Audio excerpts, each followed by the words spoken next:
Overall 18वीं Lok Sabha जो चुनाव है वो भी समाप्त हुए और मालूम भी चल गया कि कौन जीता कौन हार गया। लेकिन हमें एक चीज और जानने की आवश्यकता है, इसको जो जिताया गया, जिसके द्वारा जिताया गया, उसकी हिस्सेदारी कितनी थी, यानी कि देश के अंदर वोटिंग कितना हुआ। तो ओवरऑल जो एग्जैक्ट डेटा है वो 64.98% लोग, यानी कि 64.98% लोगों ने भारत के अंदर संपूर्ण भारत में वोट किया।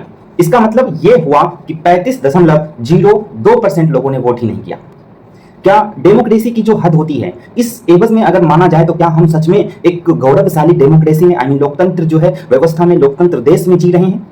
तो ऐसा महसूस होता है, लेकिन वास्तविकता में ऐसा नहीं है। हमारे देश के अंदर अप्रोक्स में 35.02%, यानी कि हमारे देश के अंदर इस बार 96 करोड़ 80 लाख वोटर्स थे, जिसमें से 33 करोड़ 89 लाख 93,600 लोगों ने वोट नहीं किया। मोटा मोटी 33 करोड़ 90 लाख लोगों ने वोट नहीं किया। अगर माना जाए, एक मैं छोटी सी आंकड़ा मैं आपको बताऊं तो 100 लोगों में से 35 लोगों ने वोट नहीं किया।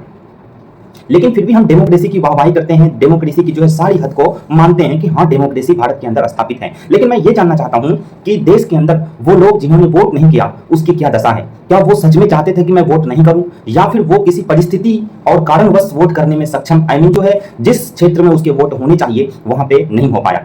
क्या भारत जैसे डेमोक्रेसी में, जिस भारत को माना जाए तो दुनिया का सबसे बड़ा लोकतंत्र देश माना जाता है, इस भारत को, भारत के अंदर जो है जो लिखित संविधान है, उस एवज में भी भारत का जो संविधान है वो दुनिया का सबसे बड़ा संविधान है, लिखित संविधान। लेकिन फिर भी हमारे देश के अंदर जो डेमोक्रेसी की हद होती है, जिस तरह से मत अधिकार का उपयोग होता है, उस मत अधिकार के प्रयोग के माध्यम से, उस मत अधिकार के पावर के माध्यम से जनता ने कभी पूर्ण रूप से संतुष्ट होकर के जवाब नहीं दिया है। आज तक के इतिहास में कभी भी ऐसा नहीं देखने को मिला। क्या इससे यह जाहिर होता है कि देश की लोकतंत्र कमजोर है, यानी कि देश के अंदर जो नागरिक रह रहे हैं उसे लोकतंत्र का सही मायने पता नहीं?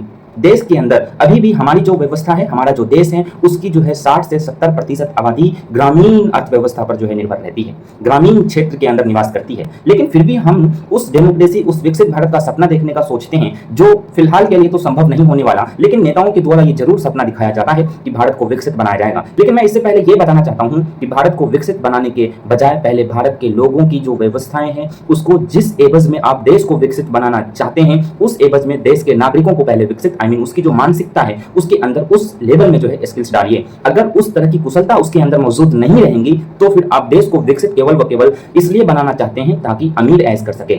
हर गरीब के लिए, सर्वसाधारण के लिए, हर तबके के लिए, निचले तबके से लेकर के ऊपरी जो तबके के लोग हैं, ऊंचे जो तबके के लोग हैं, उन सबों के लिए अगर समान रूप से एक तालमेल बैठाने की बात अगर करना चाहते हैं तो फिर जो है कहीं ना कहीं हमें ये चीज पर गौर करना होगा कि सभी के बीच जो व्यवस्थाएं हैं, जो उसकी योग्यता है, उसको फुलफिल किया जाए। लेकिन गवर्नमेंट इस चीज पर कार्य नहीं करती और देश के अंदर जिस तरह से डेमोक्रेसी पर से लोगों का भरोसा उठता जा रहा है और राजनेताओं पर से जिस तरह से जो है लोगों का भरोसा उठता जा रहा है, ये भी एक कारण है कि वो जो है वोट ज्यादा उत्सुक होकर के करना नहीं चाहता। ऐसा इसलिए क्योंकि उसे बिलीव हो गया है कि ये नेता हम लोगों का कुछ नहीं करने वाला।